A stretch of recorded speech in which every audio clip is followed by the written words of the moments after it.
법의학자들이 의문사를 밝히는 데 있어 당연한 명제로 받아들이는 이 말이 통하지 않는 곳이 있습니다. 지난해에만도 143명이 사망하고 이 가운데 자살자로 분류된 억울한 죽음이 무려 97건에 달하는 곳, 다름 아닌 군입니다. 정부의 군 의문사 진상규명위원회가 들어서기까지 인권의 사각지대를 상징했던 이곳에서 뜬모를 죽음으로 사라진 이들은 매년 200여 명이 넘었을 정도입니다. 군은 서둘러 증거를 은폐한 후 죽음의 책임을 고인에게 돌려 자살자의 낙인을 찍어버립니다. 물론 이 낙인은 유가족의 가슴에도 상처로 남아 수십 년 동안 회한의 고통을 남깁니다. 현충일 녹음하는 시사난타 H 34회 군 의문사 문제로 시작합니다.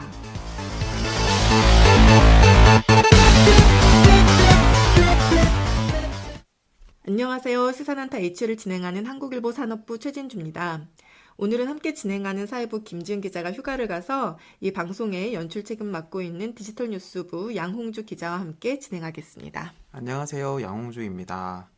네, 지난주 한국일보가 주말판 H의 커버 스토리로 군 의문사 문제를 다뤘죠? 네, 그동안 군 의문사를 인정하는 데 인색했던 군이 군 의문사자들을 순직 처리하도록 제도를 개선하고 있고 28년 된 군 의문사 사건인 허원근 일병 사건의 손해배상 소송 2심 공판이 곧 진행된다고 합니다. 지난 1심에서 사실상 타살로 인정돼 정부가 유족에게 10억 원을 배상하라고 선고했습니다. 하지만 국방부가 항소를 해서 내주에 2심 결과가 내려질 예정인데요.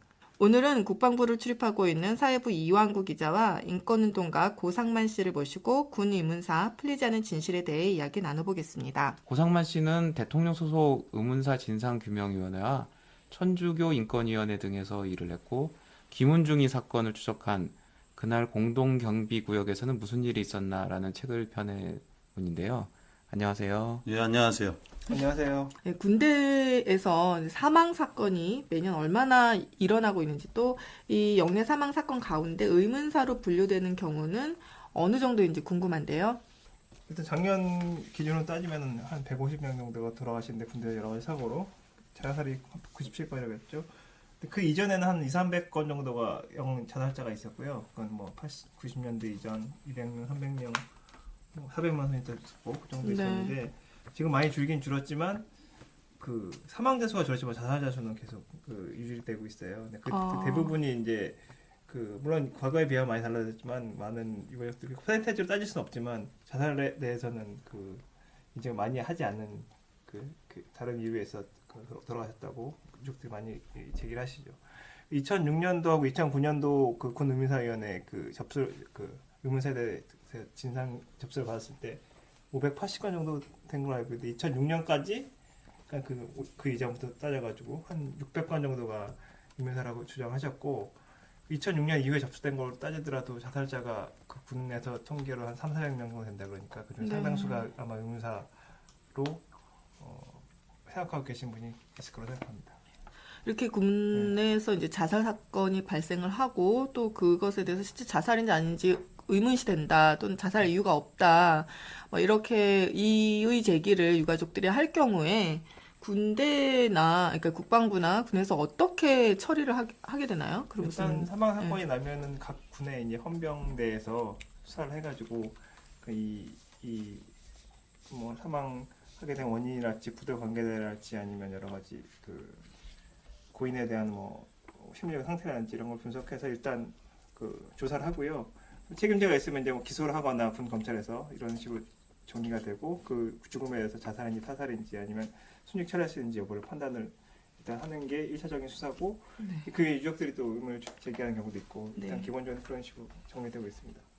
그 군에서 실제 사망 사건이 났을 때 어느 정도나 의문사로 이렇게 분류가 되고 우리가 보통 말하는 의문사라는 거에 대해서 군은 금방 말씀하신 대로 헌병대가 뭐 수사를 하거나 아니면 뭐 그건 그야말로 공식적인 절차인 거고 우리가 말하는 의문사라는 게 벌어지는 이유는 사실 뭐 군에서 어떤 사실을 은폐하려 한다든가 그런 것들이 있을 것 같아요.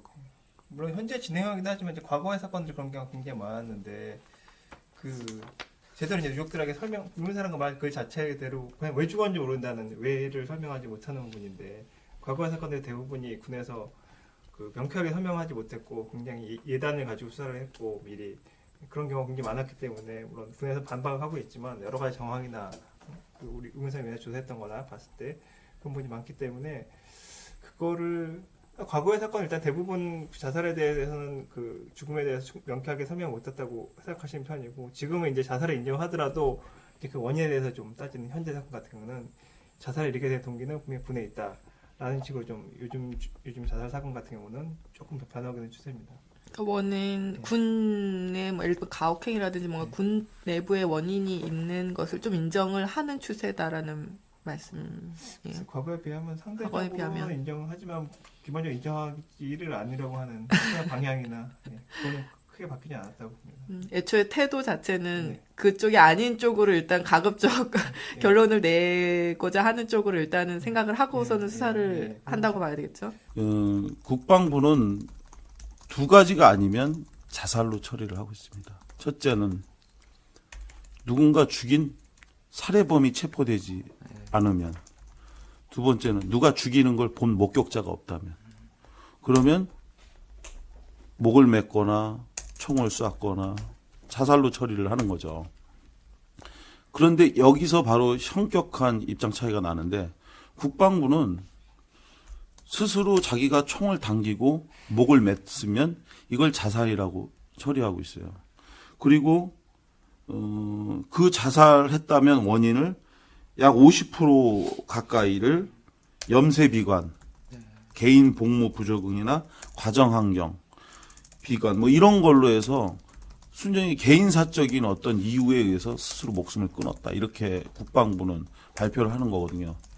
그런데 저희가 그 의문사 진상규명위원회에서 제가 일을 할 때도 그랬고 또 군의문사 진상규명위원회에서 조사한 결론도 마찬가지지만 우리가 보는 관점은 다르거든요. 목을 맸다면 왜 맸고 총을 방아쇠를 당겼다면 왜 당겼는지를 조사해야 된다는 거죠. 그걸 조사해 보면 반드시 뭐가 나옵니까? 가혹행위, 구타, 괴롭힘 뭐 이런 게 있는 거예요. 심지어는 진짜 살해당했는데 진실이 은폐된 경우도 있었고요. 또 어떤 경우에는 군대 중대장이 대대장이 뭐 물고기 잡아서 철렵하고 뭐 먹고 놀려고 병사 보고 가서 물고기 잡아라. 그랬다가 물에 빠져서 죽은 사병들 뭐 이런 경우 많이 있지 않습니까? 저희가 김은중이 사건 조사할 때 그 훈련 중에 떨어져서 죽은 그 낙하산 타고 떨어져다가 죽은 그런 사병들 이런 거를 갖다가 자살로 처리한 사례를 저희한테 제보하기도 하고. 그게 어떻게 자살 처리가 되죠? 자기가 줄을 일부러 안 땡겼다는 그냥 이게 훈련 중에 문제가 생기고 발생하니까 이 문제를 은폐하기 위해서 이런 그런 일들도 있었어요. 그래서 이런 그 군대 내 의문사가 제기되고 만들어지는 이유 중에 가장 큰 거는 바로 말씀드렸던 것처럼 군대가 그 자살의 원인을 정직하게 밝혀줘야 된다는 겁니다. 요 최근에도 군대 그 중대장이 그 자살한 사병의 유서를 은닉했던 것이 드러났잖아요. 많은 사람들 왜 숨겼냐라고 하니까 많은 사람들을 보호하기 위해서 그랬다. 이거야말로 정말 잘못된 거거든요. 이걸 은폐해서 그 부대에 계속해서 또 가혹행위와 구타, 괴롭힘이 있다면 더 많은 사람들이 또 이렇게 죽어갈 수밖에 없는 거예요. 그런데 누구를 더 많이 보호하기 위해서 했냐는 거예요. 소수의 이 가해자들, 관리를 제대로 못한 이 사람들을 보호하기 위해서 한 잘못한 행위죠. 이런 것들이 바로 개선되지 않는 이상 유가족들이 군대 내 수사 결과를 신뢰할 수 있다. 전 그렇게 못 봅니다. 정직해야 된다는 거죠. 관리 책임을 묻게 될 그 상관들이 결국은 자기가 진급하는데 걸림돌이 되기 때문에 그런 거 계속 덮고 또 그거를 위에 있는 상관이 덮어주고 뭐 이런 식의 고리가 있을 수 있는 거 아니에요? 누군가 죽었어요. 왜 죽었는지 몰라요. 근데 상관이 묻습니다. 어떻게 죽었냐고. 당연히 그거잖아요. 지금 어디서 뭐 사병 하나가 숨졌습니다. 그러면 그래? 빨리 수사해서 결론이 무엇인지 확인해봐. 이렇게 얘기하는 지휘관이 없다는 거죠. 왜 죽었어라고 물어본다는 거죠. 본능적으로. 그러면 아직 내용을 알 수 없습니다. 이렇게 보고하는 경우가 없다는 거죠.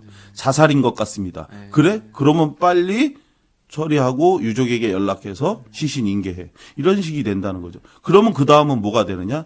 자살의 원인을 찾는 겁니다. 그 자살의 원인을 찾는 거죠. 그런데 그 과정에서 어렸을 때 부모님이 이혼했다든지, 입대 전에 뭐 대학 입시에 실패했다든지, 여자친구와 헤어졌다든지, 뭐가 하나라도 나오면, 그러면 그것이 자살의 원인이 되고, 그게 이유가 되는 거죠. 실제로 제가 이 군의문사 사건을 10수년 동안 하는 동안에 어떤 일이 있었냐면, 한 어머니가 아들을 군에 보냈어요. 근데 그 아들이 군에서 죽은 거예요. 이 어머니가 어떻게 내 아들이 죽었는지, 뭐 절대 죽을 애가 아닌데 왜 죽었는지를 물어보고 했는데, 나중에 그 기억에 나온 게 뭐라고 군에서 답변이 왔냐면, 어렸을 때 부모가 이혼하고 계모 엄마 밑에서 크면서 아이가 우울증이 있었고, 그래서 그로 인해 자살했다. 근데 이 어머니는 그 얘기를 듣고 도저히 받아들일 수가 없었던 거예요. 왜냐하면 자기가 이 애가 2살 때쯤 자기가 그 이혼한 그 집에 새엄마로 왔는데, 자기는 이 아들을 키우기 위해서 아이도 안 낳았어요. 그게 정말 아들처럼 키웠어요. 근데 나중에 죽은 이유가 자기 때문에 죽었다는 얘기를 듣고 이 어머니가 한강에 가서 투신 자살을 했어요. 이게 국방부가 이런 식으로 한 가정을 완전히 파탄낸 그런 경우인데, 그건 자기네들의 잘못, 책임을 회피하기 위해서 그것을 개인의 문제로만 자꾸 돌리고, 그러면서 거기서 나오는 이유가 너무 터무니없는 거죠. 뭐 본인이 선택해서 갔던 군대, 거기서 본인이 못 나서 죽었다.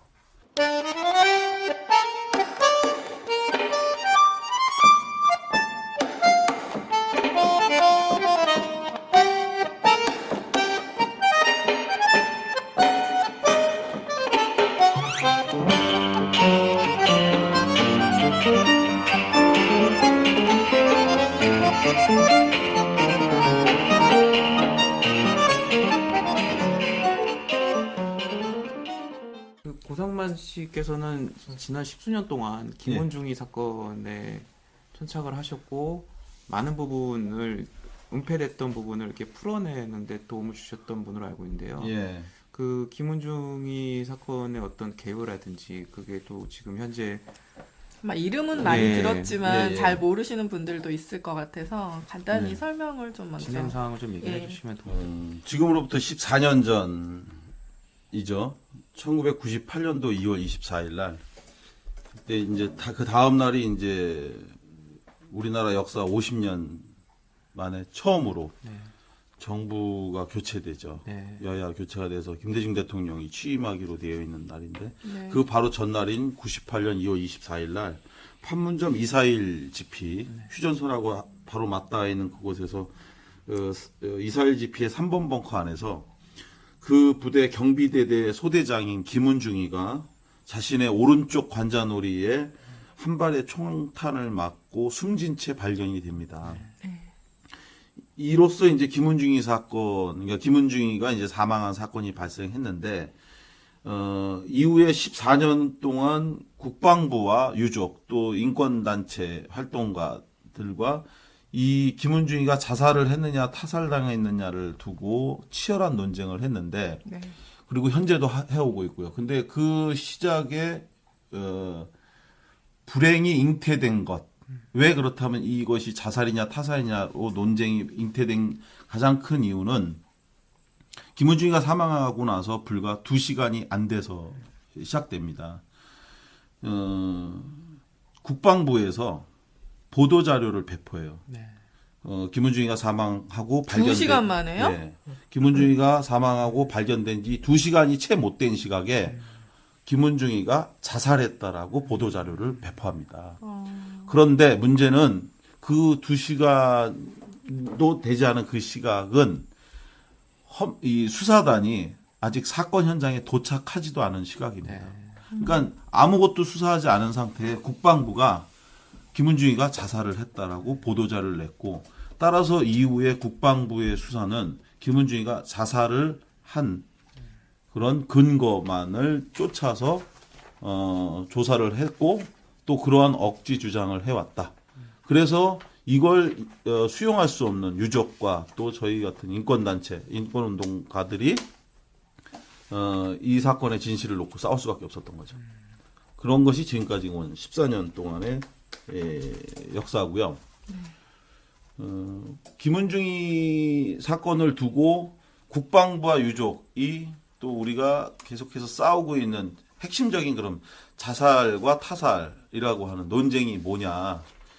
굉장히 많이 있어요. 논쟁이 굉장히 많은데 저희가 한 10년을 지나가면서 좀 정리를 했습니다. 저희들끼리. 너무 많은 의혹을 제기하다 보니 국민들이 뭐가 핵심인지 헷갈려서. 국민들이 너무 헷갈려하는 거예요. 다 들어보면 맞는데 뭐 하나 그래서 저희가 그 정리한 게 세 가지로 정리를 했습니다. 그리고 쟁점을 세 가지로 정리했고 국방부에게 너희들이 한번 설명해 봐라. 이 세 가지를 왜 그렇게 했는지. 첫째가 바로 최근에 논란이 되고 있는 화약흔에 대한 부분입니다. 김은중이가 사망을 하고 난 다음에 최대 논쟁이 됐던 것은 김은중이가 자살을 했다면 자신의 오른손으로 두 번째 손가락을 이용해서 방아쇠를 당겨서 그래서 자살을 해야 되는 거 아닙니까? 그래야 자살이 가능한 거고. 그런데 그 총을 쐈다는 오른손에 화약흔이 남지 않은 거예요. 총을 쏘면 그 안티모니니 바뮌이니 하는 이런 그 화약 물질이 뿜어져 나오고 그 가루가 손에 묻게 돼 있는데 외국에서 총기 사고로 누군가 사망하지 않습니까? 우리나라는 권총이 없잖아요. 권총이 없어요. 그래서 우리나라 국가수 또는 국내 법의학자 누구도 권총과 관련해서 부검을 또는 이런 사건을 수사한 적이 한 건도 없어요. 민간에서는 당연히 없죠. 군대에서 권총 사용한 거는 국방과학수사연구소에서 하는 거고 헌병대가 하죠. 민간은 없잖아요. 그러니까 외국에서는 만약에 권총으로 누군가 사망을 했다 그러면 제일 먼저 와서 하는 일이 뭐냐면 두 사람이 쓰러져 있으면 그 사람들의 손을 채취하는 겁니다. 그래서 그 두 사람 중에 한 사람 손에 화약이 묻어 있다. 그럼 그 사람이 상대방을 쏘고 자기도 자살한 걸로 수사 결론을 내는 겁니다. 이게 기본적인 수사 ABC인데 김은중이는 화약흔이 없었던 거죠.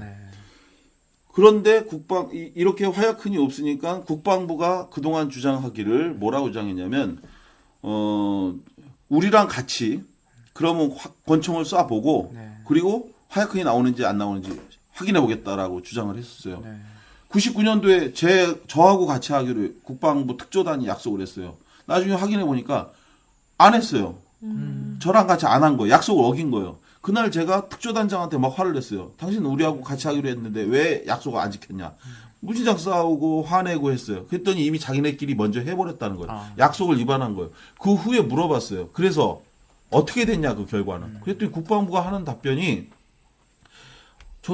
실험을 해보니까 6명 중에 화약흔이 나온 사람도 있고 안 나온 사람도 있어서 별 의미가 없었다라고 답변을 하더라고요. 그래서 실제로 저희들도 진짜 그런가 보다. 이 정도로 국방부가 거짓말하진 않겠지라고 했던 거죠. 10년이 지난 2009년경에 저희가 처음으로 놀라운 사실을 알게 된 겁니다. 뭐냐면 그때 당시에 나올 수도 있고 안 나올 수도 있었다는 6명은 전부 다 나왔어요.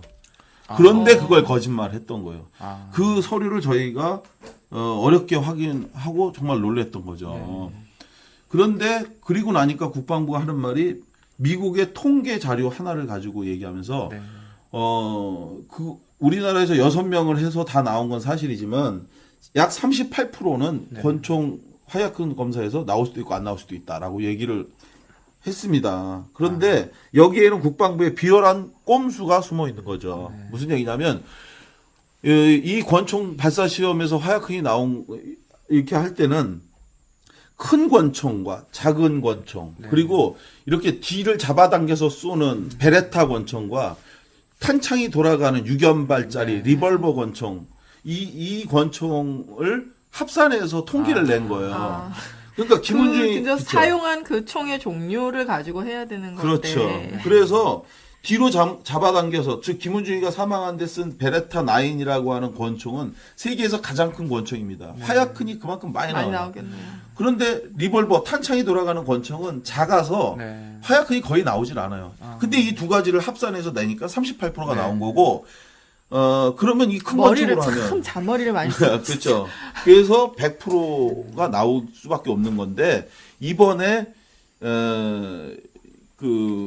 지난 3월 22일 날 김포에서 국방부가 이 리볼버 권총 베레타 9 권총을 가지고 10명이서 권총을 쏘는 실험을 했습니다. 이 권총 실험을 하게 된 거에는 또 다른 또 꼼수가 또 하나 있었어요. 그게 뭐였냐면 우리나라의 아주 저명한 법의학자 중에 한 명이 굉장히 특이한 주장을 했어요. 저는 처음에 그 얘기 듣고 좀 어이가 없었는데 김은중이에게 화약흔이 나오지 않은 이유는 김은중이가 두 번째 손가락으로 방아쇠를 당긴 게 아니라 첫 번째 손가락으로 방아쇠를 당겼다. 엄지손가락으로 예, 엄지손가락으로 방아쇠를 당겼다. 이럴 경우에 화약흔이 안 나올 수도 있다라고 하는 주장을 했다는 거예요. 그러니까 국방부가 그럼 김은중의 오른손에 화약흔이 나오지 않은 게 엄지손가락으로 쏘면 안 나올 수 있다는 이런 말이 있으니 이럴지 모르겠다라고 자기네들은 거의 확신에 찬 것 같아요. 근데 저희는 처음에 그 얘기를 듣고 이 무슨 말도 안 되는 황당한 얘기냐. 뭘로 쏘든 나오지 그게 어떻게 안 나올 수 있냐. 그래서 사실 저는 두 가지로 생각했어요. 하나는 이 사람들이 진짜로 자기네끼리 몰래 해봤나. 몰래 해보니까 진짜 안 나와서 이걸 하자고 하는 거 아닌가 이런 생각이 들었고 두 번째는 국방부에서 누군가가 우리를 도와주는 게 아닐까.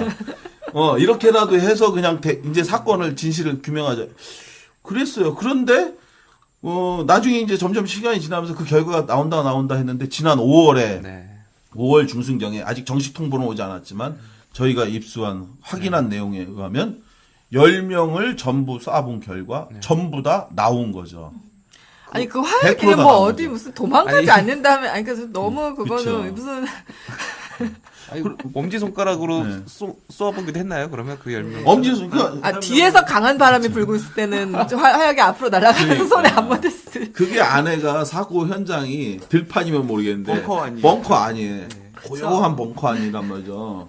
근데 그 중에서 이제 5명은 이 손가락으로 첫 번째 엄지손가락으로 당기고 5명은 정상적인 두 번째 손가락으로 당긴 다음에 4시간 동안. 그쵸. 그리고 나서 김은중이가 4시간 동안 거기 방치돼 있었거든요. 예. 바로 옮기지 못하고. 그럴 수 그러니까 4시간 동안 또 가만 냅두고 그 후에. 시간에 사건 조사한다고 여러 명이 출입을 했어요. 로펜버그 대대장, 아리스 데이, 포토 하사, 뭐 여러 명이 출입했거든요. 그러니까 그렇게 한답시고 문도 좀 자기네들끼리도 열었다 닫았다 하고. 여러 명이 들어왔다 나갔다도 하고 비디오를 자세히 보니까 김은중이의 오른손이 엉덩이 밑에 약간 깔렸더라. 그래서 또 엉덩이 밑에 약간 깔고 실험자가 4시간 동안 그 불편한 자세로 4시간 동안 군인 정신으로 가만히 또 있었대요. 그리고 나서 면봉을 채취해서 가져가서 잔뜩 기대했겠죠. 야, 이제 안 나올 수도 있지 안 않을까. 안 나오면 이제 끝이다. 라고 국방부는 아주 크게 아주 고무대에서 기다렸는데 불행하게도 다 나온 거죠. 다. 그러자 국방부는 지금 현재 어떻게 하냐? 사실은 그거 아무것도 아니었다고 지금은. 맞아. 그렇게 얘기하는 거. 아무것도 아니었다는 거는 그냥 한번 해본 거라고. 아니 그런 게 아니고. 그러면서 여러 가지 자살이냐 타살이냐를 검증할 땐 그걸 포함하여 많은 거를 고려한다 이렇게 했는데 저희는 깨끗하게 깨놓고 한 가지 물어보고 싶어요. 만약 원하는 대로 결론이 나왔다. 그래서 그래서 오른손에 화약흔이 안 나왔다. 그러면 그때도 여러 가지를 검토해야 되니까 이거 가지고 우리가 자살이라고 주장하지는 않겠습니다라고 할 것이 1%라도 있다면 우리도 받아들이겠어요. 그게 아닌 거죠. 모든 걸 자기네들이 주관했어요. 자기네들이 원하는 방식대로 자기네들이 국가 세금 들여서 다 한 겁니다. 그리고 그 결론이 원하는 대로 안 나오자 이걸 부정하고 있는 거죠. 또 다른 걸 해봐야지 알 수 있다 뭐 이런 식으로요. 다른 거 해봐야 다 똑같다는 거고요. 뭐 여러 가지 예. 사사를 사망 수는 원인 여러 가지 요인이 여러 가지 있는데 뭐 법의학적으로 자세 뭐 예. 피해 흔적 뭐 형편 이런 거 다 따져가지고 그 총론적인 결론 내야 된다고 하면서 이 탄약훈의 문제는 이제 원오브템이라는 원오브템이다. 설명으로 이제 의미를 축소하고 있다고 봐야 될 것 같아요. 그런 거죠. 예. 그리고 또 두 번째 네. 핵심 내용과 관련해서 말씀드리고 싶은 건 뭐냐면 김은중이가 사망한 시각이 몇 시냐. 네네. 사망한 시각이 몇 시냐인데 김은중이가 국방부에서 사망한 시각은 12시 20분이라고 얘기를 했잖아요. 12시 20분이라고 얘기했는데 저희가 확인한 내용에 의하면 저희한테 제보가 왔었어요. 네. 제보 내용이 뭐냐면 12시 20분보다 훨씬 이전인 약 50분 정도 이전인 낮 11시 30분 이전에 이미 그 241 GP 쪽으로부터 총성을 청취했다고 하는 사병의 진술이 있었던 거죠. 240 GP에 근무하던 네. 사병 2명으로부터 241 GP 쪽에서 총성이 들렸고 이걸 보고 체계를 통해서 보고를 한 사실이 있었던 거예요. 근데 국방부는 그런 사실에 대해서 은폐하고 네. 인정하지 않았는데 2009년도 군의문사 진상규명위원회 보고서를 통해서 확인한 결과 99년도 당시에 이 총성을 청취했다고 하는 두 명의 240 GP 사병에게 네네. 특조단 수사관 2명이 찾아온 거예요. 예. 그리고 그 사병들에게 각서를 받아갔다는 겁니다. 네네. 특조단 수사관이. 예. 이게 무슨 각서냐 했더니 241 GP에서 네. 11시 반경 예. 총성을 청취했다고 하는 말을 누구한테도 하지 않겠다. 네네네. 미청취에 대해서 각서를 써라라고 요구를 해서 그에 따라 각서를 써준 사실이 있다라는 거죠. 그렇다면 이건 두 가지 문제인 거죠. 첫째 한 가지, 당시 특조단은 김은중이의 사건의 진실을 밝히기 위해서 조사를 한 것이 아니라 뭔가를 총체적인 수사하면서. 몰아가기 예, 위해서. 총체적인 조사에 대한 은폐와 예. 부실, 네.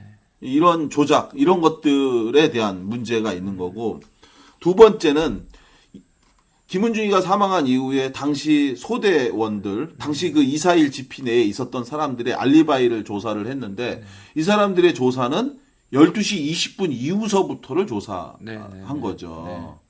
그러니까 김은중이가 사망을 한 이전 시각은 빼고 12시 20분을 기준으로 조사를 했기 때문에 이런 조사는 잘못됐다는 거죠. 네. 지금도 다시 저는 이 조사가 되어야 된다라는 거고, 세 번째는 국방부의 거짓말입니다. 저는 국방부에게 지금도 끊임없이 물어왔고 앞으로도 물을 거고, 이 의혹이 규명되지 않는 이상 국방부가 그 어떤 말을 해도 저는 믿을 수 없다라고 하는 겁니다. 뭐냐면 김은중이가 사망한 벙커에 철모가 하나 발견됐어요. 예. 그 낡고 허름하고 찢어지고 또 위장 크림이 묻어있는 매우 더러운 철모가 하나가 떨어져 있었는데, 그 철모는 김은중이가 사용했다고 하는 권총을 덮고 있었어요. 이렇게 덮고 있었던 거예요. 근데 이 철모가 우리나라 헌병대가 촬영한 사진에는 없었고, 미군 정보화사 포토화사가 찍은 사진에만 있었는데, 이 정보화사 포토는 제일 먼저 사건이 발생하자 241 GP로 와서 벙커 내부를 사진을 찍은 사람이거든요. 네. 근데 이 사람 사진에만 이 철모가 사진이 찍혔는데, 우리가 이거에 대해서 의문을, 이 철모가 누구의 거냐, 그 사망한 사람이 사용했다고 하는 권총을 덮고 있다면 이미 이 총이 사용되고 난 이후에 네. 철모는 덮여진 거예요. 누군가 덮고 갔다는 얘기죠. 거기다 그러니까 사건이 발생한 이후에 네. 누군가가 거기에 와서 철모를 놨다는 거죠. 네. 그러니까 사용되고 나서 땅바닥에 떨어지고 그리고 나서 그 후에 철모가 네. 덮을 수 있는 거니까요. 그래서 우리는 이것이 유력한 의문이 있는 거다라고 생각했는데, 국방부는 이 철모를 미군 군의관 아리스데이의 철모라고 주장을 했어요. 미군 군의관 아리스데이가 김은중이가 와서 보고? 김은중이가 사망했다는 사실을 알고 현장에 도착해서 그 철모를 벗어서 뒤에다 놓고 김은중이를 사망을 확인한 후에 이 사실을 로펜보그 대대장에게 보고하기 위해서 벙커 밖으로 나간 사이 미 정보화사 포토가 들어와서 사진을 찍었고, 그 과정에 이 철모가 찍힌 거다. 네. 간단하게 말씀을 드린다면 무슨 얘기냐면, 미 정보화사 아리스데이가 현장에 도착하기 전에 네네. 미 정보화사 포토가 네. 그 현장에 먼저 들어갔습니다. 네. 사진을 찍은 건 아리스데이가 도착한 다음에 사진을 찍은 게 아니라 포토화사가 먼저 들어가 사진을 찍고 그리고 밖에 나오고 난 다음에 네. 아리스데이가 들어갔다는 거예요. 이 사실을 저희가 확인한 것은 아리스데이와 함께 출동했던 위생병 네네. 그리고 그 벙커 앞을 지켰던 보초병의 진술을 저희가 확인했기 때문이거든요. 그래서 저희가 말씀드리고 싶은 것은 이 철모가 아리스데이의 철모라고 국방부는 주장하고 있는데 그것은 사실이 아닌 것을 저희는 분명히 확인을 했고 그렇다면 이 철모가 누구 건지에 대해서 국방부는 저는 알고 있다고 생각해요. 근데 국방부가 이 사실을 은폐하고 있어요. 그래서 저는 이 철모의 주인이 누구냐가 이 사건의 진실을 여는 열쇠다라고 생각하고 있는 겁니다. 이 세 가지 쟁점을 두고 지금까지 싸워온 거죠. 저희가 지금 말씀드리니까 가장 먼저 이제 여쭤보고 싶은 게 그 알리바이 얘기인데 그 11시 반부터 그 12시 이후에 그 시간에 알리바이, 누군가의 알리바이를 지켜주기 위해서 그 시간을 바꿔놨다라는 생각이 들거든요. 그러니까 군에서는 그 누군가의 알리바이를 지켜줬다라는 생각이 드는데 그 부분에 있어서는 네. 알리바이 부분과 관련해서 사실은 12시 20분에 대한 시각도 사실은 문제가 있습니다.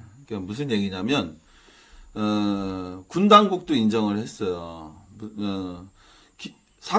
김은중이가 사망하고 나서 사건이 발생한 후에, 당시 부대에 있었던 관계자들, 현장에 있었던 사람들의 알리바이 조사를 실시한 것은 김은중이 사건이 발생하고 나서 2주가 지난 다음에야 조사를 했어요. 사건이 일어나고 바로 조사를 한 게 아니에요. 네. 유족이 계속 의문을, 그러니까 왜냐하면 군 당국은 자살로 처리를 했기 때문에 이걸 조사를 안 한 거예요. 그래서 유족이 계속해서 요구했어요. 의문이 있으니 부대원들에 대해서 그 현장에 있었던 사람들 상대로 조사를 해달라고 요구를 하니까 2주가 지나서야 알리바이 조사를 했는데 어떻게 조사했느냐? 당시에 있었던 사람들을 전부 다 식당에 전부 모이게 한 거예요. 그리고 종이 한 장씩을 준 거예요.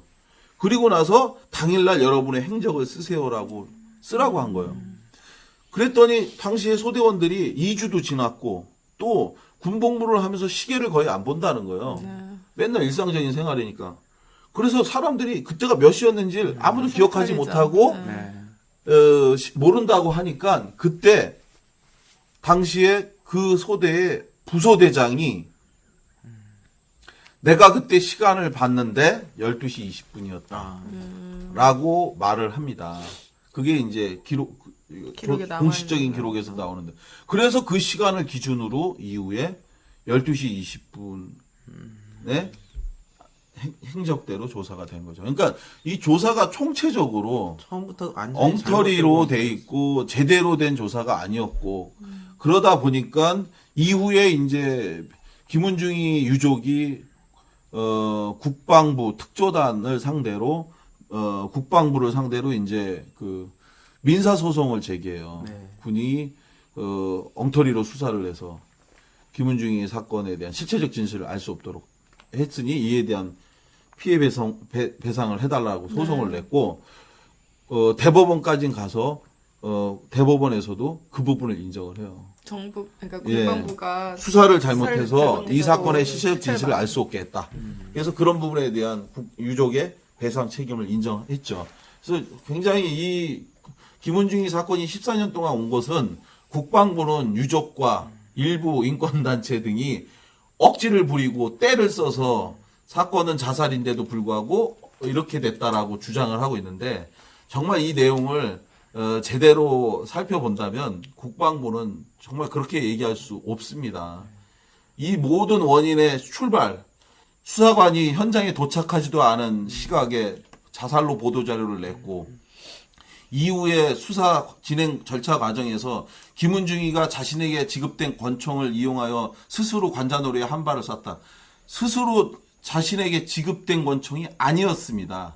현장에서 발견된 권총은 본인의 유족이 밝혀낸 겁니다. 유족이 밝혀낸 건데 본인의 권총이 아니었어요. 예. 다른 사병의 권총이었다는 것을 유족이 알아냈어요. 어떻게 알아냈느냐? 유족이 이모가 운영하는 약국이 하나 있어요. 남대문에. 네. 문 닫을 밤 11시가 다 된 시각에 군인 한 명이 찾아왔답니다. 그래서 바카스하고 뭘 좀 달라고 하더니 나가면서 현장에서 발견된 권총 번호를 잘 보세요라는 말을 하고 간 거예요. 그래서 유족들이 이게 무슨 말인가 하고 확인해 보니까 네. 진짜로 김은중이 총기 소지 번호인 권총이 아니고 네. 다른 사병의 권총이었다는 것. 아까 말씀드렸던 철문 밑에 깔려있던 그 권총. 그건 다른 사병의 권총이었던 거예요.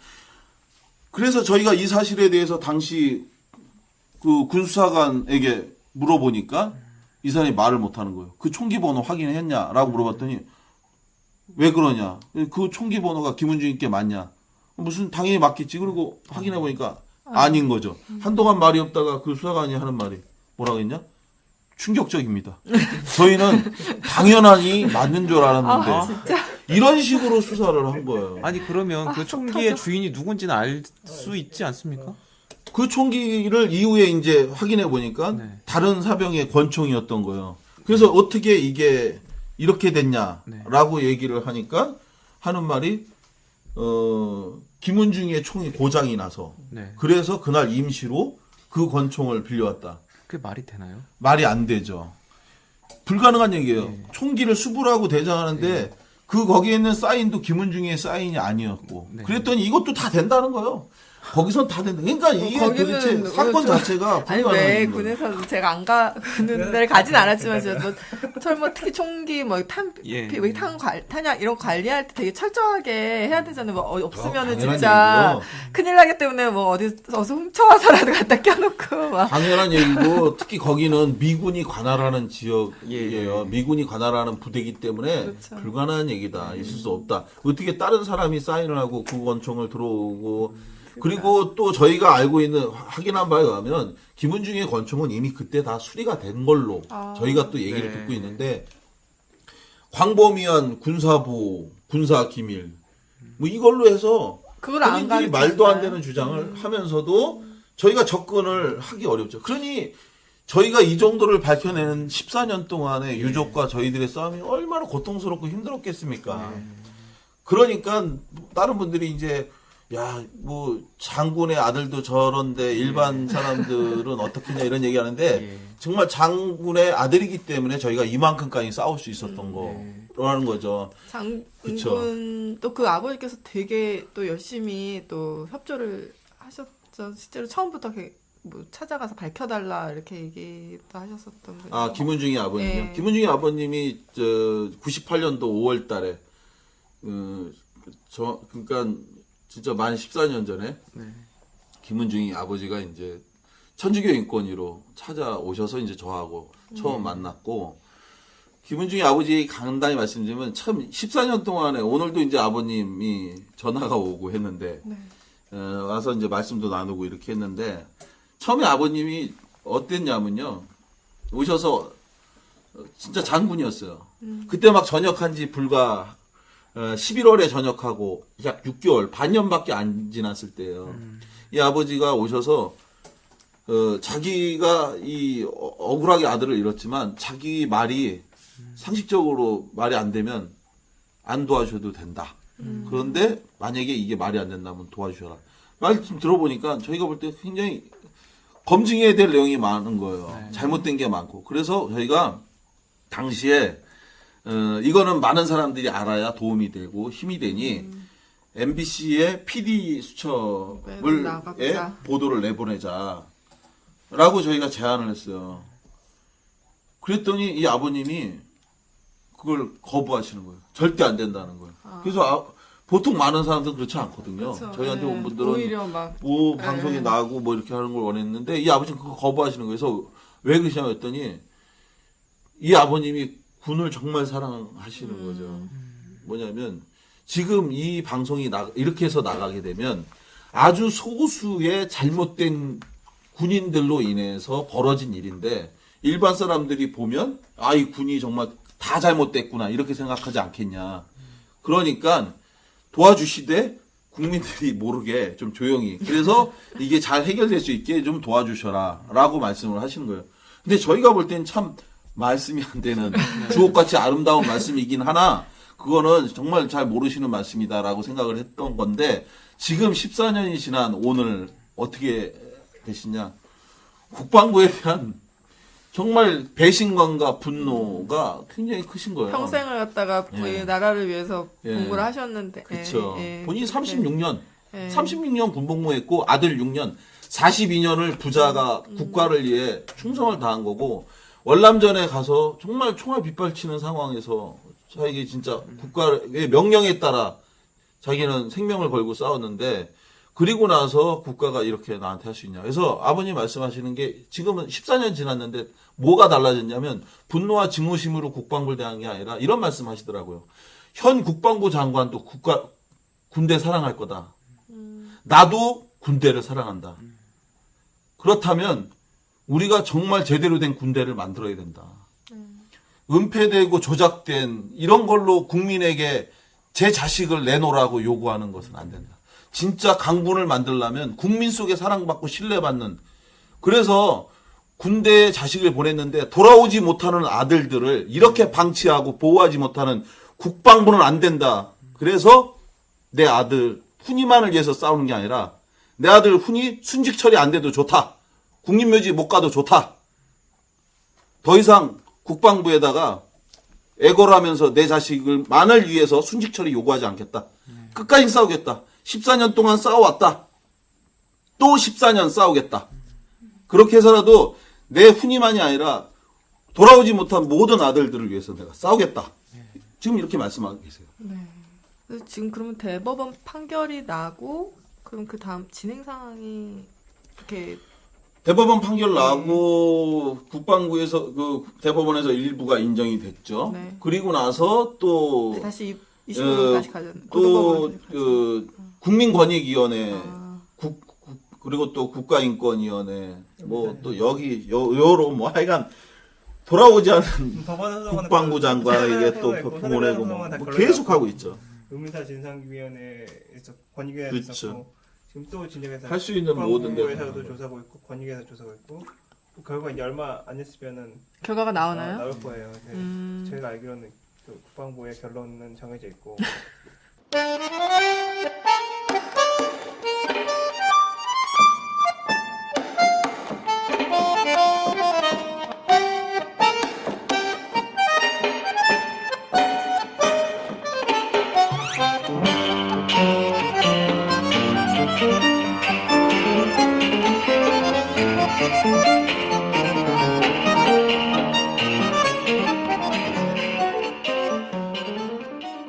대표적인 의문사 사건이 김은중이 사건 말고 또 또 몇 어떤 가지가 것들이 좀 있을 것 같은데 네. 좀 소개를 해주시면 좋을 것 같습니다.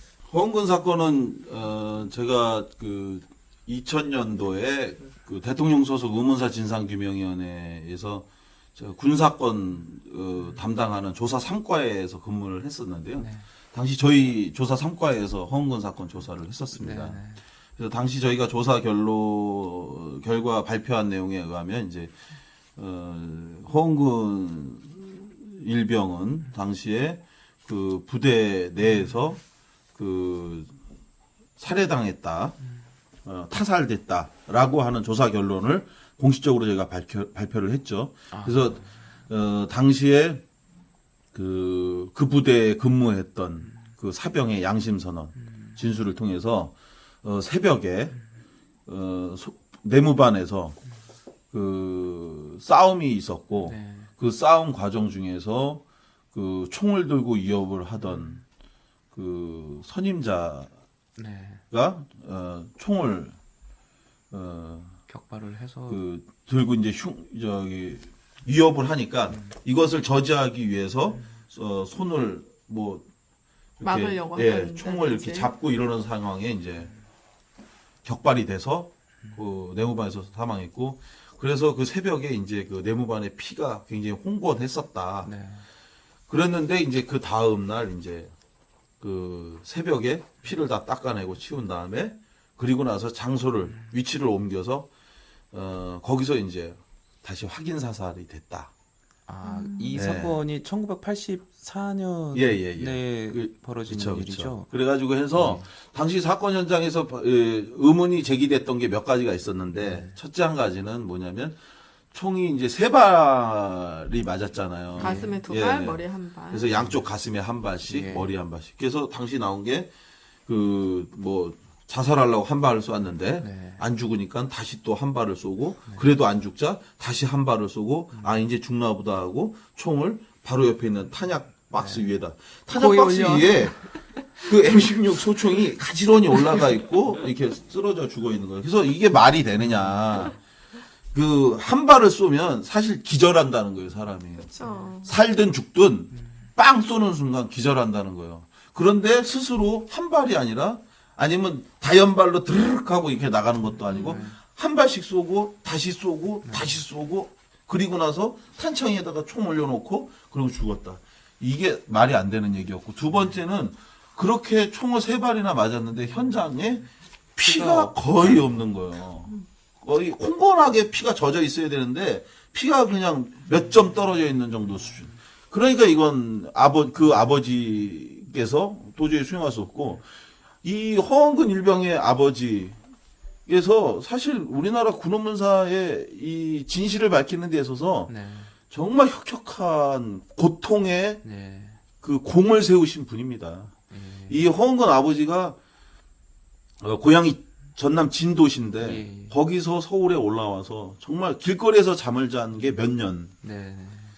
몇 년간 길거리에서 잠을 자고 단순히 농사 짓고 있던 농부가 법의학 책을 갖다가 여기저기서 네. 구해 갖고 와서 본인이 공부해서 연구해서 그래서 이 싸워온 그런 분인데 그렇게 해서 진실을 밝혔더니 국방부가 저희가 아니라고 의문사위가 해서. 발표를 했더니 아니다. 김은중이 사건처럼 또 특조단을 만들어서 자기네끼리 조사를 해서 예. 그래가지고 또 자살로 결론을 냈죠. 그러자 이제 그 유족이 소송을 제기했고 그 소송을 냈는데 다행히 1심에서 법원이 네. 그 사망을 하게 된 그 타살자가 누구인지는 알 수 없으나 부대 내에 누군가로부터 타살당한 것이 인정이 된다라고 하여 한 10억 원 정도의 그 유족 배상 판결이 나온 거고요. 그리고 이제 현재 지금은 2심이 국방부가 이 결과를 수용하지 않아서 항소해 갖고 다시 또 소송이 진행이 되고 있는 그런 상태인 겁니다. 국방부의 논리는 아직까지 그 3발을 죽은 허일병이 쐈다라는 논리인가요? 그래야 한다는 거죠. 국방부는 그래야 하고 죽인 사람이 없다 이런 거죠. 그런 것이 이제 사실은 1심 판결 나서 이긴 날 그 허은근 일병 아버님하고 제가 전화 통화를 했어요. 아버님 그래도 잘 됐습니다. 제가 이제 육아협회에서 그 상근 활동가로 90년 초반에 일을 했었는데 그래서 그 허은근 아버님하고도 제가 매우 가깝게 잘 지내고 있어서 그 아버님한테 정말 잘 됐다는데 그 아버님 반가워하거나 뭐 이런 게 아니에요. 고통. 이러도 고통 저래도 고통인데 국방부가 하는 그 고통은 정말 모렴치하고 파렴치하다는 거죠. 도대체 본인들이 입증하지 못하면서도 본인들이 원하는 결론이 아니면 무책임하게 이 조직 논리로 반대하고 부인하고 부정한다는 것. 정말 국방부가 좀 제발 좀 반성했으면 좋겠습니다. 그 이완구 기자께서 좀 얘기를 해주셨으면 좋겠는데 국방부에 나가고 있잖아요. 도대체 국방부는 왜 이런 겁니까? 그 군 사건에서 이 어떤 그런 자살 규정을 유지하려고 하는 것은 일단 그 돌아가신 분한테 책임을 씌우면 지휘관들 책임을 쓰지 않고 그런 책임을 씌우면 그 뒤에 사상 그 쓰지 못할 경우에는 여러 가지 문제가 생기기 때문인데요. 책임자를 처벌할 부분도 있을 거고 그 원인이 그 개인에게 있지 않다면 지휘관들의 어떤 뭐 증거 문제랄지 아니면은 뭐 그런 문제도 사실상 굉장히 많이 걸려 있거든요. 그래서 같은 일부 수사하고 있는 기관인 헌병대가 수사하는데 그 헌병대 사실 영향을 미치는 게 부대장이거든요. 부대 지휘관이 어떤 그런 분을 굉장히 뭐 암묵적으로 그 영향을 미친다든지 이래서 최소한 사건을 많이 알리지 않고 최소한 개인에게 책임을 지우는 식으로 가기 위한 구조로 계속 한 오랫동안 계속 그런 식으로 수사를 해왔고 사건을 그런 식으로 처리해왔던 거죠. 이렇게 여러 가지로 어쨌든 뭐 그 어쩌면 다수의 아까 말씀하셨지만 집단의 논리인데 그냥 하나 죽은 거 어떤 뭐 손실을 처리하면 되지 않냐. 그리고 나머지 부대원 잘 보호하고 잘 키워 가지면 되지 않느냐 이런 생각 어떤 그 군인의 생명에 대해서 보는 관점이 그런 관점이고 또 어떤 그 최대한 그 피해를 최소화해야 된다. 한 사람, 작은 사람이 희생을 통해 가지고 해내는 논리가 강하기 때문에 계속 이런 사건들 불러낸 거고 그런 입장이 많이 변하지 않고 있는 거죠. 그 원래 군이라는 데가 그런 데인가요? 다른 나라 군대도 그런가요? 뭐 유독 심하다고 이제 다른 나라 군대 가보지 않았지만 우리는 워낙 뭐 집단적인 논리가 강하고 역사가 그렇기 때문에 강하다고 봐야겠죠. 아니 그렇게 말도 정말 이 의혹들이 전부 어쨌든 국방부가 주장하는 것과 다르다면은 국방부는 정말 말이 안 되는 조직이고 네. 분명 개혁을 해야 되는데 정치권도 그렇고 군도 당연히 그렇지 않고 있고 전혀 바꾸려 하지 않는 건지 아니면 정치권이나 뭐 이런 데서는 좀 법을 어떻게 바꿔서라도 장치들을 만들어가고 있는 건지 아무것도 안 하고 있는 건지 그게 좀 궁금한 것 같아요. 문사에 관해서는 아무래도 그 선생님께서 하셨듯이 김은중의 사건이 굉장히 큰 영향을 미쳤다고 보는데 그 전에는 뭐 김은중의 사건이 이렇게 공론화되고 이렇게 뭐 여러 애써주시고 뭐 그 유족들이 공개적으로 나서고 이런 상황이 아니었고 그냥 군에서 죽으면은 자살로 죽건 타살로 죽건 죽었다 그러면 그러나 보다 이게 어떻게 죽었니 해서 유족들 엄두를 못 냈고 오히려 뭐 휴시하려는 분위기 있었고 그런데 이제 공론화가 되면서 사실 군도 많이 뭐 나름대로는 뭐 절차도 받고 제도 받고 있다고 얘기를 하는데 아직도 뭐 그 군에 사고 날 경우 1년에 90건 100건까지 나는데 많은 유족들은 위협하다고만 주장을 하고 계시죠. 특히 초기 그 이전에 뭐 2000년대 중반 이전이나 이런 많은 사건들을 보면 정말 그 김은중 사건이 대표적이지만 초기에 수사가 굉장히 뭐 현장 보존을 제대로 안 한다든지 아니면은 뭐 그 의도적으로 그 진술 불리한 진술이나 그 망자에게 불리한 진술을 하도록 한다든지 이런 거 이게 굉장히 비일비재했고 통상적이었고 뭐 규정상으로는 여러 가지 뭐 초동 조치랄지 이런 거는 그 군의 말로는 70년대부터 있었지만 자기들도 뭐 있는 거는 있기는 다 있었다 그러더라고요. 근데 그렇게 이제 지키지 못했고 또 군의 시각은 이런 분들 굉장히 많아요. 군의 내부에는 무력과 군이 해결한 문제인데 외부 사람들 끼어들어가지고 굉장히 사건을 이상하게 몰아간다. 일단 외부에 제가 하나 그 문서 갖고 왔는데 거기 그 지침에 있어요. 사망 사고 시 현장 보존 지침 지침이라는 데 보면은 아니 군의 지침인가요? 군의 지침인데 중요한 게 그런 게 있어요. 사건의 왜곡 편파 보도 방지 및 인권단체 불법 개입 차단. 인권단체가 개입하는 건 불법이군요. 네, 그런 식으로 어쨌든 굉장히 아직 감추려하고 이런 기본 속성은 변하지 않고 있는 거죠.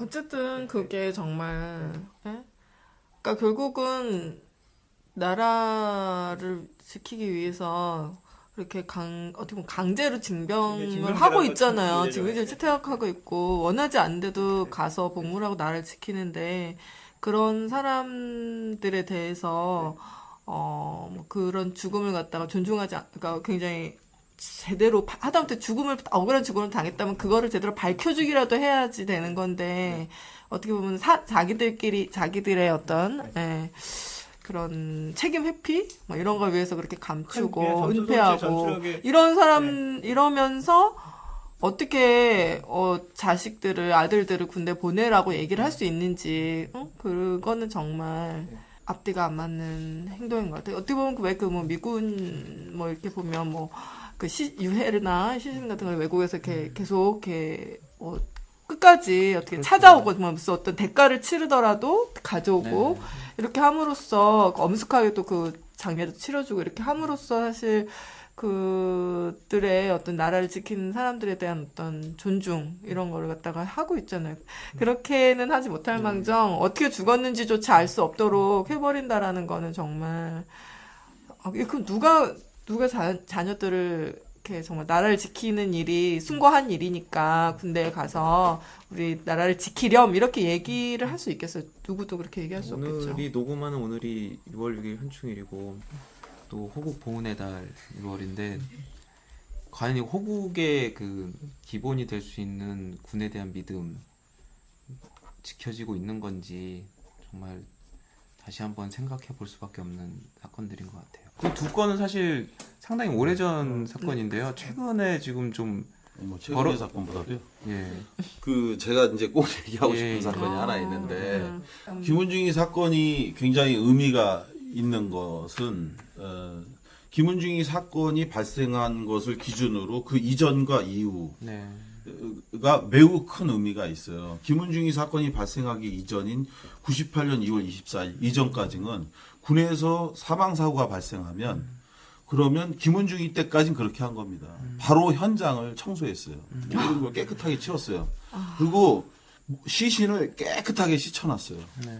그리고 시신이 입고 있던 옷이나 뭐 소지품을 전부 다 빨아버리거나 치워버렸어요. 현장은 현장을 인멸. 전부 다 한 거죠. 김은중이 사건도 현장에서 당시에 증거. 현장에 페인트 칠을 다 해버린 거예요. 피 묻은 거 뭐 이런 거를 전부 다 깨끗하게 치워버리고 다 해서 왜 그렇게 했냐고 물어보니까 아니 거기 다음에 군인이 와서 근무해야 되는데 피 묻어 있으면 누가 그 기분 좋습니까? 그러니까 치워버렸다. 그러면 시신은 왜 이렇게 다 닦아놨냐? 아 부모님이 보시는데 험악한 보는 것보다 좀 깨끗하게 좀 해놓으면 좋지 않겠습니까? 그래서 저희들도 싫지만 그렇게 하는 겁니다. 이런 식이었던 거예요. 이거 굉장히 말이 안 되는 거예요. 그러니까 유족이 가서 보는 거는 죽은 제 아들 하나 본 거밖에 없는 거예요. 그리고 나서 그 현장을 좀 보자고 그러면은 그 군사 지역이라 민간인 마음대로 못 들어간다고 못 하게 하고 그리고 뭐 사람들이 뭐 누구 좀 만나자 그러면은 안 된다 그러고 이런 식으로 한 거예요. 김은중이 사건이 발생하고 이후에 저희가 싸우면서 이런 게 바뀐 거예요. 군 의문사라고 하는 개념이 생긴 겁니다. 그 이전에 군대에서 죽으면 모르게 자랑스러운 일이라고 빨리 그냥 가서 화장하고 잊어버리고 결혼도 안 했는데 빨리 뭐 묘를 만들 필요가 뭐가 있냐 이래가지고 그냥 끝내고 그리고 돌아와서 그 부모님도 고통받고 괴롭고 정말 누군가한테 세상 사람들한테 말도 못하고 화병이 걸려서 그렇게 정말 가정이 파탄내고 아버지는 술 먹고 뭐 통상 이렇게 얘기가 흘러가지 않습니까? 그런데 김은중이 사건이 발생한 이후서부터는 그런 개념이 바뀐 거죠. 네. 현장 보존해야 된다는 거. 아까 우리 이한구 기자님 말씀한 거죠. 현장 보존하도록 지침이 만들어지고 또 유족이 오기 전까지는 그 상태 그대로 유지하도록 네. 이렇게 개정된 게 바로 김은중이 사건이었다. 그래서 이런 부분들이 김은중이 사건이 가지고 있는 어떤 사회적 어떤 군사문화적 뭐 어떤 형법 군형법적 이런 굉장히 많은 변화가 오게 된 것이 김은중이 사건이다. 그래서 이 김은중이 사건이 더 앞으로 중요한 건 뭐냐면 국방부가 어거지 논리로 자살이라고 처리하는 것. 현재가 딱 이 국면까지 또 와 있는 거거든요. 네. 이걸 진실을 밝혀서 규명해내는 것. 이것이 정말 또 다른 억울한 죽음을 막을 수 있는 제2, 제3의 김은과 같은 분명히 이 자살이라고 볼 수 없고 타살적 정황이 너무 많은 그리고 국방부의 주장이 이게 말이 안 되는데 여기서 굴복하면 더 많은 억울한 죽음이 나올 수밖에 없다라는 게 김은중의 아버지의 생각인 거고요. 그래서 이제 저희가 이걸 싸우고 있는 거고 그런 상태에서 제가 정말 가슴 아프게 생각하는 사건이 하나 있어요. 다른 분들한테는 이게 사실 전혀 알려지지 않은 케이스인데 제가 이 군의문사 사건에 대해서 10몇 년째 계속해서 이 건과 관련해서 싸우고 있는 게 단순히 기문 하나만이 아니라 제도와 시스템 완전히 다 바꿔야 된다. 네. 그리고 군의 인식도 바뀌어야 된다. 이렇게 생각하는 것이 뭐냐면 99년도 1월경이었어요. 네. 김은중이 사건이 문제가 그 사회적 이슈로 돼갖고 온 나라가 떠들썩했던 게 98년 12월인데 네. 98년 12월에 매일같이 방송에서 김은중이 사건이 메인 톱으로 계속 방송에 나갔잖아요. 그러니까 그동안에 자식을 잃었던 그 부모님들이 저희들도 모르던 그런 부모님들이 계속 그 방송을 보는 거죠. 네. 그래가지고 굉장히 많은 분들이 왔어요. 예, 우리 아들도 의상하다. 그쵸. 예, 그런 식으로. 150여 분 정도를 제가 그 시기에 만났었는데 그동안 자식을 그렇게 해서 정말 군에서 개죽음으로 잃어버려 놓고 누구한테 하소연도 못했다가 천주교 인권위원회에서 이런 김은중이 사건을 한다고 하는 말을 듣고 그래가지고 정말 부산에서 새벽차 타고 광주에서 전라도에서 막 오셔갖고 단순히 저희한테 오셔서 말씀하시고 하는데 나중에 이제 그런 분들이 군의문사 진상규명위원회에서 이제 그게 만들어지면서 조사하도록 이렇게 된 것이 있는데 그런 분 중에서 정말 제가 가슴 아프게 뵌 분이 몇 분 있었는데 그 중에 한 분이 누구냐면 이분은 사건이 발생하지 않았던 분이에요. 99년도 1월 달에 텔레비전에서 매일 그 김은중이 사건이 보도가 되니까 네. 마루를 닦다가 그걸 뉴스를 보면서 불쌍하다고 혀를 ጭጭጭ 찼다는 거예요. 아유, 네. 저 부모 얼마나 속상할까, 괴로울까. 근데 벨이 울렸대요, 전화벨이. 네. 그래서 전화를 받아보니까 그 군대 간 아들 부대에서 온 전화인데 네. 지금 아들이 많이 다쳤으니까 네. 빨리 좀 오시라고 네. 연락이 왔다는 거예요. 참 특이하게 말입니다. 그때 당시에 군대는 아들이 죽었으니 빨리 오세요라고 얘기하는 사람이 없었어요. 150여 건 제가 만나 직접 조사했지만 아들이 죽었으니 오세요가 아니라 아들이 좀 다쳤으니 좀 오세요. 그러고 가보면 영안실로 바로 데리고 들어갔다는 거죠. 다 그래요, 다. 근데 다 거짓말로 해서 그리고 나서 죽은 아들 그 씻겨놓고 모든 걸 다 만나지도 못하게 하고 뭐 은폐하고 이렇게 해서 했는데 이분도 부산에서 그 연락을 받고 이제 강원도 화천 군부대가 있는 곳으로 갔다는 거예요. 그래서 그렇게 갔는데 말씀드렸던 것처럼 네. 누굴 좀 만나자고 얘기를 해도 못 만나게 애들이 그 뭐 군복무 해야 되는데 애들 힘들게 하지 마시라고 그러고 현장 좀 보자고 하니까 그거 가셔봐야 뭐 할 거냐 이미 다 치웠다 거기 군복무 해야 되니까 다 치웠다 뭐 이런 식인 거예요. 그러니까 아무도 못 만나고 3일이 거기서 있었다는 거예요. 그러니까 3일 동안 있으면서 군대에서 그 가족들 사이에 공무원이라든지 군인이라든지 뭐 이런 이런 사람들한테 전화해서 외삼 주인이 뭐니한테 시켜갖고서는 빨리 뭐 아들 데리고 이제 화장하고 그리고 나서 조용히 하면 순직 처리 어떻게 해볼 수 있는 방법이 있는지를 뭐 해서 뭐 도와줄 수 있으면 도와주고 뭐 이런 식으로 했다는 거죠. 그래 자기가 정말 너무 억울하고 분하고 아들이 왜 죽었는지 어떻게 죽었는지 알고 싶은데 하는 방법이 없어서 자기가 결국 그렇게 가는데 마지막 날 이제 아들을 데리고 나오려고 하니까 군대에서 네. 차가 없다고 그러더래요. 시신을 데리고 자기 아들 데리고 화장을 하러 가려고 그랬더니 차가 없다고 못 줄 수가 없다고 그러더라는 거예요. 그래서 이 엄마가 관광버스를 자기 돈으로 불러서 데리고 이제 그 아들을 싣고 나오는데 자기가 거기서 그렇게 울었다는 거예요. 이 어머니가 정말 서러워서 네. 내가 자식을 낳아서 군대에 보냈는데 이렇게 아들이 죽었는데 아들을 마지막에 자기가 관광버스로 싣고 나온다. 그러면서 이 어머니가 하시는 말씀이 그래도 나는 돈이 있어서 관광버스라도 불러갖고 나가는데 돈 없는 부모님은 어떻게 그 부모들은 어떻게 이 자식을 들고 나갈까 생각하니까 네. 정말 군이 원망스러웠다. 국가가 원망스러웠다. 라는 말씀을 하시더라고요. 국방부가 자식을 그렇게 남이 귀한 집 자식을 데리고 가서 그렇게 하면 안 됩니다. 정말 너무 많은 사람들이 이 현충일 날 또 다른 한 사람들은 너무 고통받고 있어요. 오늘 현충일 날 국립묘지에 많은 고관대작들 가서 네. 천안함이니 뭐니 많은 분들 위로하고 뭐 추모하자 그러고 오늘 아침 10시에 비상 사이렌을 뭐 울려갖고 추모하자고 일봉하자죠. 오히려 그걸 원망하는 정말 이 땅에 고통받는 사람들, 돌아오지 않는 아들들, 그 아들이 왜 돌아오지 못했는지 그 이유도 모르고 고통받는 이 사람들의 한을 풀어주지 않고 현충이니 추모니 애도니 애국이니 이런 얘기 할 수 없습니다. 정말 국방부의 반성 그리고 지금 당장이라도 정말 김은중이를 비롯한 지금 20년이 넘도록 시신을 인도받지 않은 가족이 30여 분이 넘게 지금 있어요. 이 문제를 해결하지 않고 국방부가 정말 애국을 요구하고 징병을 요구하고 병역의 의무를 얘기하면 안 된다고 저는 생각합니다. 국민 여러분들이 정말 이 문제에 대해서 많은 관심 가져주기를 진심으로 바랍니다. 예.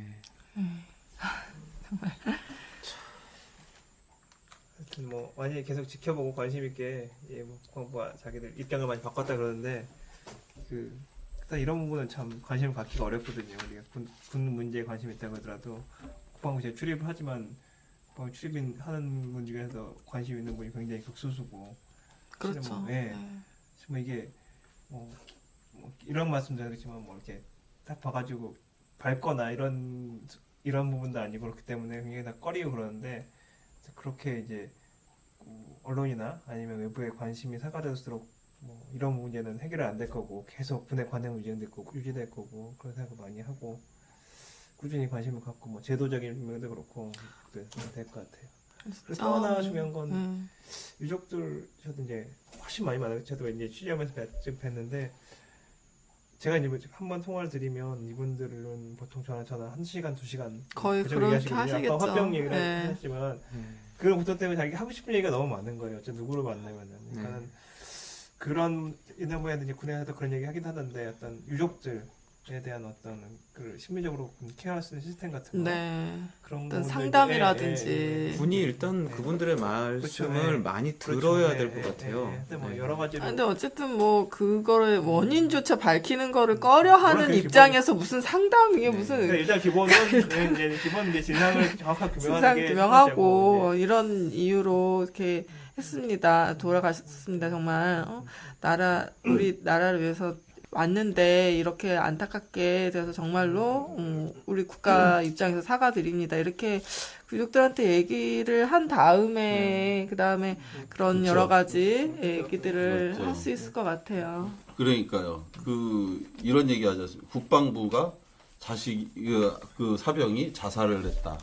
그리고 그 원인은 본인에게 군복무염증 해갖고 50%가 현재 상태에서 50%가 넘게 개인적인 이유다. 문제로 이걸 다 돌리고 있잖아요. 그래서 자기네들은 책임이 없다 이렇게. 저는 이거 잘못됐다고 생각합니다. 매우 잘못됐죠. 왜 잘못됐느냐? 그런 사병이었다면 그런 사병을 군에 보내지 말았어야 됩니다. 네. 그것 또한 국방부가 무한 책임을 져야 된다는 거예요. 그럴 때만이 정말 제대로 된 개선이 일어날 수 있다는 거예요. 아니 자기가 나약해서 죽은 걸 우리 보고 어떻게 하란 말입니까? 이런 얘기 아주 쉽게 해요. 국방부가. 아니 자식 새끼 지네가 잘못 키워갖고 애가 군대 와서 죽어갖고 그랬으면 미안해야지. 어디 군부대 와갖고서는 고래고래 소리 지르고 말이야 이러냐고 이런 얘기 아무렇지도 않게 쉽게 얘기를 해요. 이게 정말 문제인 겁니다. 징병검사 왜 합니까? 정말 이 사람이 군복무 제대로 할 수 있는지 할수 있는 없는지 자기네가 사람인지. 검사하겠다는 거 아니에요. 그래서 그렇게 해서 뽑은 거 아니에요. 그럼 이 사람이 건강하다고 생각하니까 들고 갔는데 그게 아니었던 거잖아요. 그럼 그것도 잘못됐다고 인정을 해야 되는 거예요. 그리고 이 사람들이 개개인이 사고가 안 나도록 무한 책임을 져야죠. 많은 국민들이 말입니다. 저도 20살짜리 아들이 있어요, 지금. 이제 내년쯤에 군대를 갈 계획이에요. 대학 2학년. 제가 고민이 굉장히 많이 있어요. 과연 이 상태에서 정말 우리나라에 아이를 보내야 되는지, 보내는 게 맞는지. 근데 저조차도 이런 생각합니다. 제 자식 두고 하는 얘기고 다른 부모님들도 마찬가지예요. 무슨 얘기냐면 전쟁이 났어요.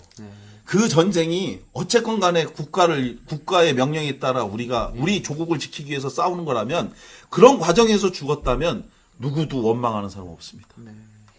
슬퍼하고 애도하지. 그런데 지금 이건 아니라는 거예요. 이 전쟁도 일어나지 않은 이 시기에 왜 자식이 죽어서 왔냐는 거예요. 그리고 자식이 죽었는데 왜 죽었는지도 모르고 제가 동의할 수 없는 말만 국방부가 일방적으로 주장하면서 자살했다고 하니까. 그래서 국방부가 무한 책임을 져야 된다. 그리고 그것을 자꾸 개인에게 돌리지 마라. 총을 쏘아서 죽었고 목을 매서 자살을 했다면 왜 맸고 왜 쐈는지 왜 방아쇠를 당길 수밖에 없었고 왜 목을 맬 수밖에 없었는지 그 이유를 밝혀줘야 되는 겁니다. 그 이유를 밝혀줬을 때 유족들은 더 이상 국방부를 원망하지도 않고 또 의심을 제기하지도 않아요. 근데 지금 상태는 그걸 안 밝혀줘요. 스스로 맸다는 얘기만 하면서 자살이래요. 맸겠죠. 맸을 수도 있죠. 그런데 왜 맸는지에 대해서는 밝히지 않는 거죠. 군의문사위원회에서 조사해보면 100%가 다 나옵니다. 때렸고 구타했고 가혹행위했고 괴롭힘했고 잠을 안 재우면서 계속해서 무리하게 작업시키고 힘들게 한 거죠. 국방부 얘기하지 않습니까, 이 기자님? 무슨 얘기하냐면 지금은 사실 전시 상태라고 휴전 상태일 뿐이라고. 그러면 군대 가서 죽은 모든 사람들 다 전사 처리를 해줘야 되는 게 맞다고 봐요. 거기서 자살을 했든 뭘 했든. 바로 그렇게 명예를 회복시켜주고 명예를 지키고자 하는 이런 노력 국방부가 해야 된다고 저는 생각합니다. 얘기를 하지만 끝도 없이 하고 있거든. 막 근본적으로 뭐 이게 증명되기 때문에 이게 이름 뭐 눈에 있을 텐데 그 눈을 크게 뜨고 계속 지켜봐야 되고 감시해야 되고 그분들에 대해서 우리도 생각해야 되고. 뭐 어쨌든 자기 아들 또 자기 조카 자기 또 애 그런 그렇죠. 뭐 자기 애인의 문제가 될 수도 있는 문제잖아요. 그래서 항상 아까 관심을 중요한 말씀하셨는데 생각해야 될 그 것 같아요. 특히 요즘은 군 그 뽑아갈 수 있는 저 인력이 적기 때문에 네. 과거에 비해서 조금 뭐 이런 말씀 드린 게 맞긴 모르지만 체력적으로나 아니면은 무슨 뭐 약간 정신적으로 조금 허약하다 하더라도 과거에는 군에 안 갔을 텐데 지금 가야 되는 경우가 많거든요. 예를 네. 들면 예를 네. 들면은 굉장히 힘든 오지의 근무를 옛날에 굉장히 건강하고 튼튼한 친구들이 갔는데 지금은 그렇지 않은 경우도 굉장히 많은 경우가 있거든요. 왜냐면 군 해야 될 작전이나 의미는 그대로인데 사람 수가 그렇기 때문에 줄었으니까. 근데 사고가 날 위험성 항상 그 발생하고 있거든요. 그리고 군에 구타 없어졌다 그러지만 그거를 100% 믿을 수는 없는 거 아니에요. 그러니까 굉장히 앞으로도 그 많은 관심이 있어야 될 부분이고 저도 그런 데 노력을 할 거고. 언론이 많은 부분을 담당해야겠죠. 계속 정기적으로 어쨌든 이슈가 있건 없건 이런 얘기를 계속 하면서 사람들이 아 이런 게 우리 사회에 아직 남아 있구나. 중요하죠. 예, 그 얘기들을 계속 해주는 작업이 맞습니다. 우리가 해야 될 일인 것 같습니다.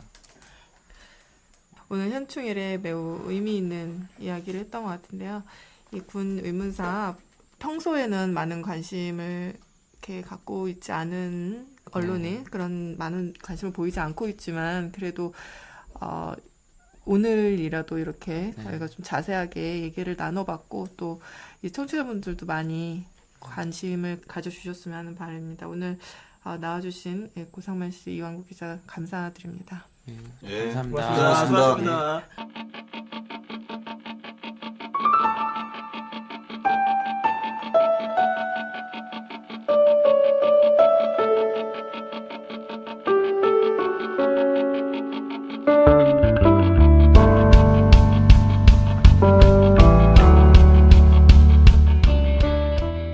오늘은 현충일이었습니다. 목숨을 바쳐 나라를 지킨 분들을 위해 애도를 표한 날이었죠. 하지만 나라를 지키러 갔다가 목숨을 잃고도 그 원인조차 밝혀지지 않은 분과 또 유가족들의 한을 풀어주는 것도 그 이상으로 중요하다는 생각이 듭니다. 시사난타 H의 34번째 시간 오늘 여기까지 하겠습니다. 진행의 한국일보 산업부 최진주, 디지털 뉴스부 양홍주였고요. 제작의 디지털 뉴스부 박소영 기자였습니다. 네, 청취해주신 여러분 감사합니다. 감사합니다. 시사난타 H에 의견을 주실 분은 트위터나 페이스북으로 보내주시면 됩니다. 트위터나 페이스북에서 시사난타 H를 검색하시거나 최진주, 김지은 기자의 트위터로 의견을 주셔도 됩니다. 많은 관심 바랍니다.